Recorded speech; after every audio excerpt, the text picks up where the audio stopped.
Lago di Santa Croce, sono proseguite ininterrotte le ricerche da parte dei Vigili del Fuoco. Ricerche incessanti per ritrovare Walter Locatello, il vigile del fuoco disperso da giovedì, ma senza risultati. Una disperazione che l'immagine di Giampaolo Bottacin, solo sull'argine del lago di Santa Croce, ben rappresenta.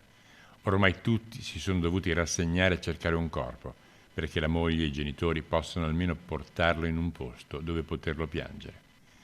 L'assessore alla protezione civile della Regione Veneto ha parlato solo qualche istante con chi coordinava le ricerche. Sono qui per un amico, ci ha detto, abbassando gli occhi. Oggi, grazie alle condizioni meteo favorevoli, si sono alzati in volo i droni, alternandosi con un elicottero. Le imbarcazioni dei vigili del fuoco hanno setacciato tutto lo specchio del lago, che, ricordiamolo, è il secondo più grande del Veneto. Si sono studiate le correnti per capire dove possono averlo portato. Le speranze sono affidate ai sommottatori, che si sono tuffati invano, e a un eco scandaglio che potrebbe individuare dove si trova. Nessuno smetterà di cercare il Locatello fino a quando non sarà ritrovato, con gli occhi bassi e la morte nel cuore.